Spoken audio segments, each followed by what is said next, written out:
नमो राघवाय। रामचरितमानस भावार्थ बोधनी जगत गुरु चित्रकूट पीठाधीश्वर द्वारा हम यह पाठ श्रवण करने जा रहे हैं। आपको जैसा भी लगे आप कमेंट बॉक्स में लिखना। गुरु कृपा से जैसा भी हमसे बनेगा हम और आप इस पाठ को श्रवण करेंगे। कार्तिक महीना है। रामचरितमानस पाठ का कुछ विशेष महत्व रहता है। आइए हम और आप पाठ को श्रवण करें। यहाँ अयोध्या कांड चल रहा है। समुझ मोर कर तूत कुल प्रभु महिमा जिय जोय जो न बज रघुबीर पद जग विधि वंचित सोय। मेरे गुरुदेव भगवान कहते हैं, चित्रकूट पीठाधीश्वर, मेरी कार्यशैली और कुल समझकर तथा मन से प्रभु श्री राम की महिमा का विचार करके जो व्यक्ति रघुवंशी श्री रामचंद्र जी के चरण को भजन नहीं करता है, संसार में विधाता के द्वारा वही वंचित हुआ अर्थात ठगा जाता है। हमारे तुलसीदास बाबा क्या कह रहे हैं, जिसका गुरुजी ने तो सिर्फ जो अशुद्धियाँ थी वो निकाल करके शुद्ध पाठ किया है। रामचरितमानस भावार्थ बोधनी में शुद्ध पाठ किया है। कहीं छपाई होने के कारण दो चार शब्द जो अशुद्ध थे उनका।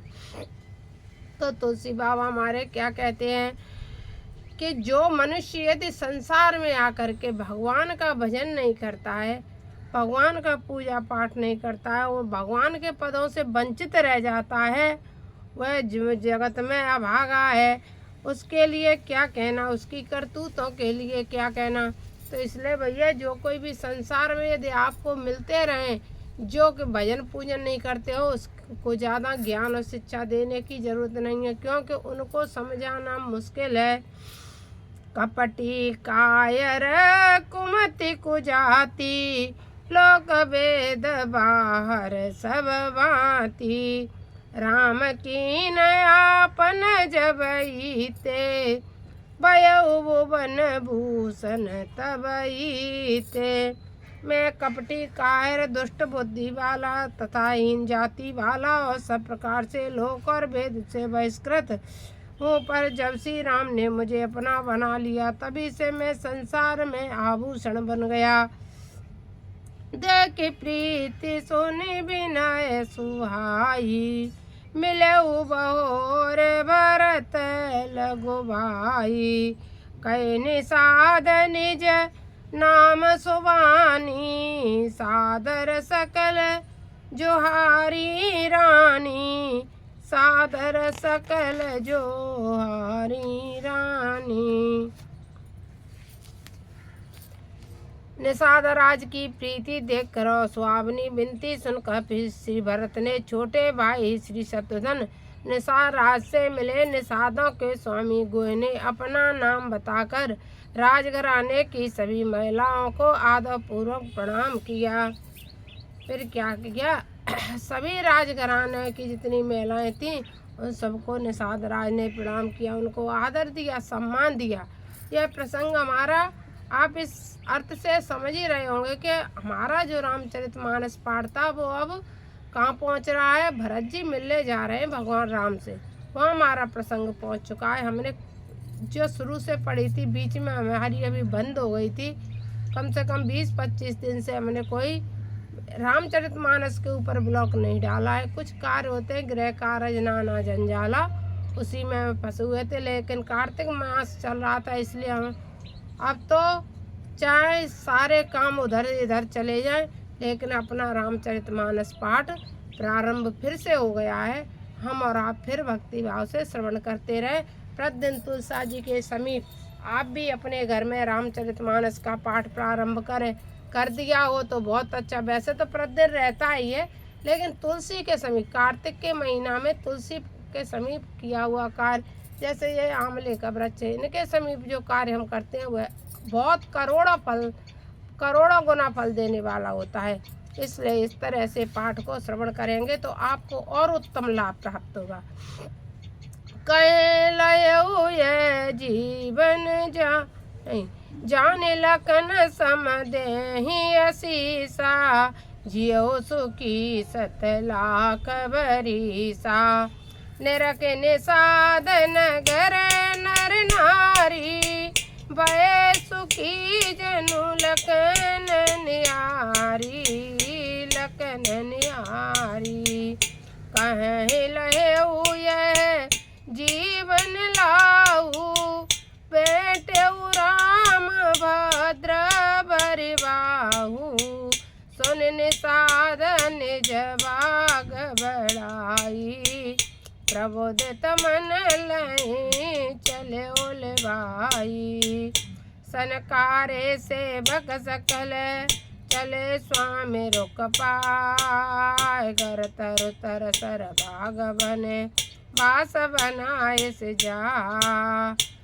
मंगल भवन मंगल हारी, रमहु तो दशरथ अजय रविहारी। श्रृंग बेरपुर भरत दीक जब, बेसने अवसयंग तिल तब। सोहत दिए निषाद लागू, जन तनु धरे विनय अनुरागो। जब भरत जी ने श्रृंगवेरपुर पर्वत देखा तो भरत जी के नेत्रों में आंसू उमड़ने लगे। यह विधि भरत सेन सब संगा, दिख जाए जग पावन गंगा। अब तो भरत जी को गंगा जी के भी दर्शन हो गए। राम घाट कहे कीन प्रणामु, भामन मंगन मिले जनु रामू। राम घाट पर पहुँच करके भगवान, जब उन्होंने भरत जी ने सुना कि इस घाट का नाम राम घाट है, या राम भगवान मेरे भैया यहाँ स्नान करके गए हैं, तो भरत जी ने प्रणाम किया। आज के तरह से भाई नहीं थे, जो कि भाई ही भाई का दुश्मन बना हुआ है। इस युग में ऐसा समय नहीं था। वहाँ तो बस ये सुनी भरत जी ने कि राम ना करके गए, तो उस घाट को भी प्रणाम कर रहे हैं। भैया भरत तो भरत है, भरत की सराहना कोई कर नहीं सकता है। करहि प्रणाम नगर नगर नारी, मुदित ब्रह्म मय बार निहारी। करे मंजन माँ गई कर जोरी, रामचंद्र पद प्रीति न तोरी, प्रीति न तोरी। और प्रणाम करके हाथ जोड़ करके सभी नर नारी अयोध्यावासी क्या मांग रहे हैं, कह रहे हैं कि हमारी भगवान रामचंद्र के चरणों में प्रीति बनी रहे, प्रीति बढ़ती रहे, प्रीति समाप्त नहीं हो। भैया संसार का यही है कि देह धरे कर यह फल भाई, और भजिए राम सब काम व्याई। देह धरे का यही फल है कि सारे कार्य काज छोड़ करके भगवान का भजन करें, लेकिन हमसे ऐसा नहीं हो पाता है। नहीं तो हमारा बढ़िया रामचरितमानस पाठ चल ही रहा था, कितने प्रतिदिन हमारा डल रहा था, आप सब लोग खूब सुन रहे थे प्रेम से। लेकिन गृह कार्य में फिर पाठ तो चलता रहा, पाठ बंद नहीं हुआ, क्योंकि यहाँ ब्लॉग बनाने में अपना टाइम तो होता ही है। जैसे यहाँ रामचरितमानस भी लेके आते हैं, दीपक जी व्यवस्था सारी बनाते हैं, तो टाइम लगता ही है लाने में भी। और नीचे क्या है, पूजा की सारी व्यवस्था यथाविध रहती है। तो वहाँ तो बस अपनी रामायण वो गीता प्रेस गोरखपुर वाली अपने खोल के वही पाठ तो रामचरितमानस नहीं है जीवन में, तो भैया कुछ भी नहीं है। बार बार एक ही बात कहते हैं कि रामचरितमानस ही जीवन को खुशहाल बनाने की एकमात्र चाबी है, और संसार में कहीं भी आपको सुख की प्राप्ति नहीं हो सकती। जो कुछ मिलेगा तो रामचरितमानस में ही मिलेगा। तो वही थी भगवान की लीला। सनकारे सेवक सकल चले स्वामी रुक पाए, घर तरु तरसर बाग बने, बास बनाए से जाए। और जाकर के अपने अपना रहने के लिए स्थान बना लिया। श्रृंगवेरपुर भरत दीक जब भीषणे अवसयंग तिल सब सोअत दिए निषाद लागू जनु तनु धरे विनय अनुरागु यह विधि भरत सेन सब संगा दीक जाए जग पावन गंगा करहि प्रणाम नगर नर नारी मुदित ब्रह्म मय बार निहारी करि मंजन माँ गई कर जोरी रामचंद्र पद प्रीति न तोरी भरत कहे सुर सरित रेणु सकल सुखद सेवक सुर देनु जोर पाने बर मांगऊ सिय राम पद सहज सनेऊ सहज सनेऊ जोर पाने बर मांगऊ सिय राम पद सहज सनेऊ। हे भगवान, मैं तो यही मांगती है सीताराम के चरणों में सहज ही प्रेम हो जाए।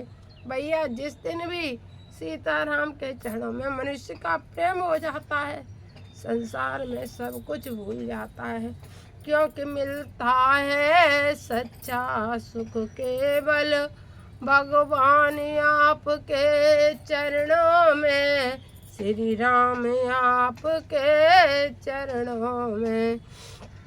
यह बिनती पल पल क्षण क्षण में रहे ध्यान तुम्हारे चरणों में, मिलता है सच्चा सुख केवल भगवान तुम्हारे चरणों में। तो भगवान जिसका स्नेह हो गया, यह काफ़ी बड़ा भजन है, लेकिन हम रामचरितमानस में ही रहेंगे। यह विधि मंजन भरत करी गुरु अनुशासन पाए, मातु नानी जान सवे डेरा चले लिवाए। फिर सभी माताओं के स्नान हो गए तो सभी माताओं को डेरा पर ले गए। चरण चाप कहे कहे मृदुबानी, जननी सकल भरत सनमानी। बाइन सौंपी मातु सेवकाई, आप निषादय लीन बुलाई। फिर सभी माताओं के भरत जी ने चरणों को दबाया, चरणों की सेवा की। माता के चरणों की सेवा करने के बाद फिर भरत जी ने शत्रुघ्न जी से कहा कि अब माताओं की व्यवस्था तुम देखना।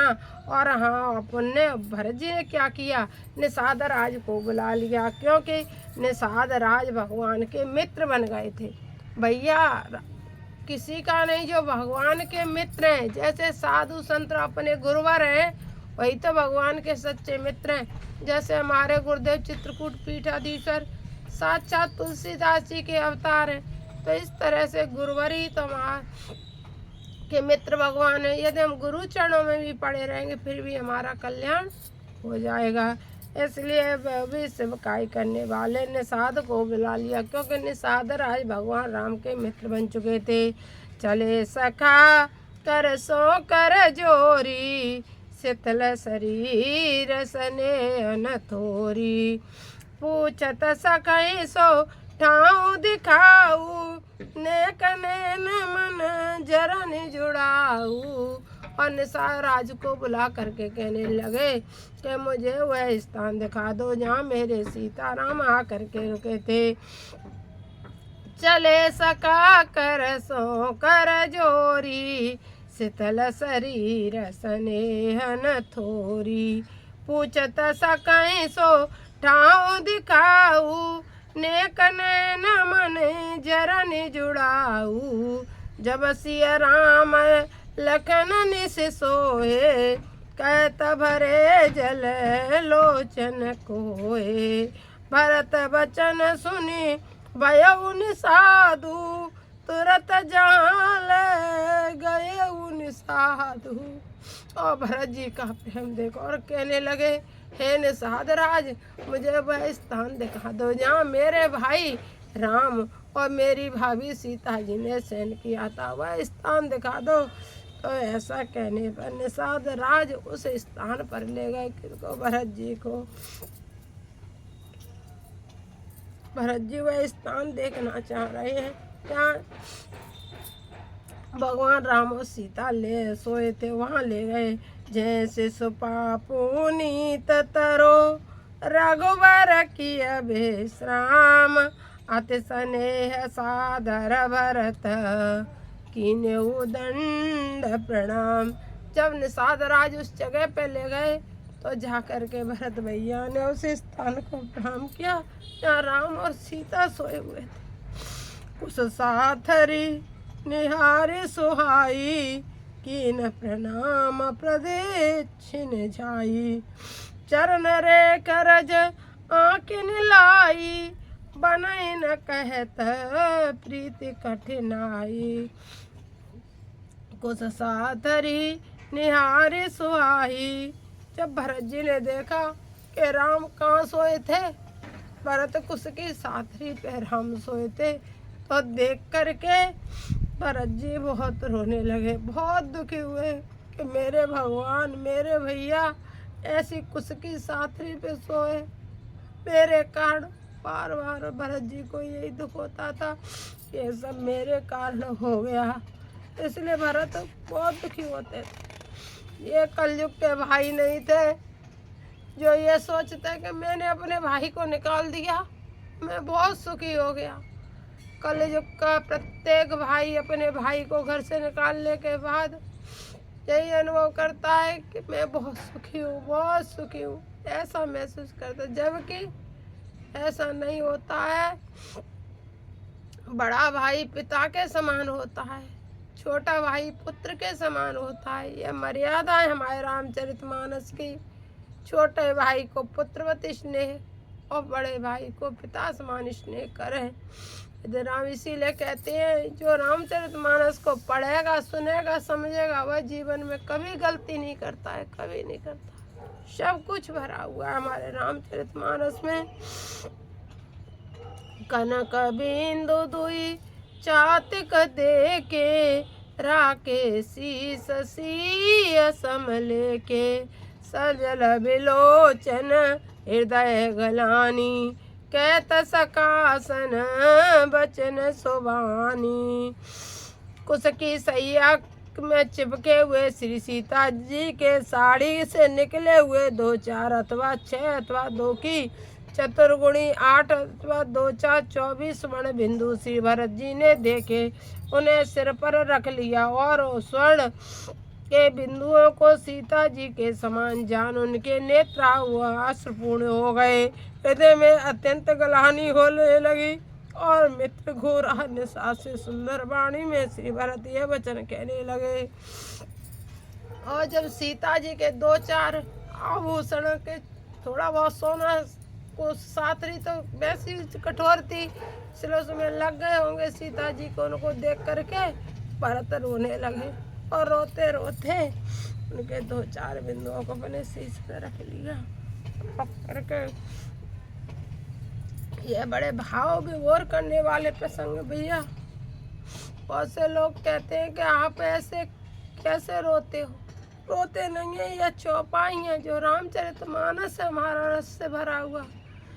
इन्हें जब आप इसकी गहराई में जाओगे तब इस रामचरितमानस को समझ पाओगे, तब भरत के हृदय की व्यथा को जान पाओ। भरत की व्यथा को जानने वाले ही इस रस में डूबो। मोर आँख श्रीयत सिय बिरह दुतिहीना, जता अवध नर नारी मलीना। पिता जनक देव पट तर के, करतल भोग जोग जग जेई। ससुर बान कुल बान बुआलू, जैसे आत अमरावति पालू। प्राणनाथ रघुनाथ गुसाई, जो बड़ होए सो राम बढ़ाई।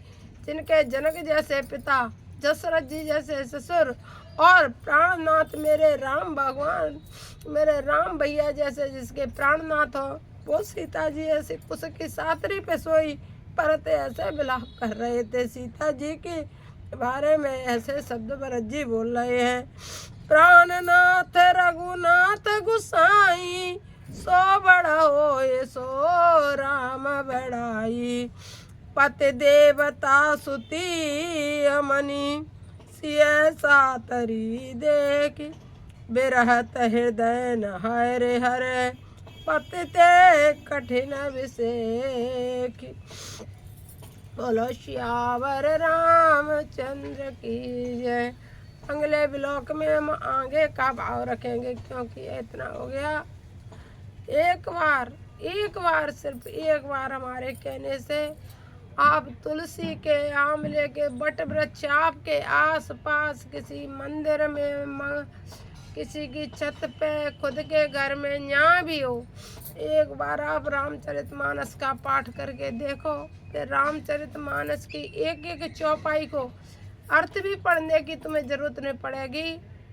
अपने आप ही भगवान कृपा से अपने आप ही आपको सब कुछ समझ में आने लगेगा। इस रसधारा में बहने लगोगे। आपको जैसा भी लगे आप कमेंट बॉक्स में लिखना। बुरा लगे तो बुरा, अच्छा तो अच्छा। और आप पाठ करते हैं तो कहाँ करते हैं, किस तरह से करते हैं, और हमसे कुछ त्रुटियाँ होती हैं वो भी बता देना। नमो राघवाय। जय श्री सीताराम। जय श्री सीता।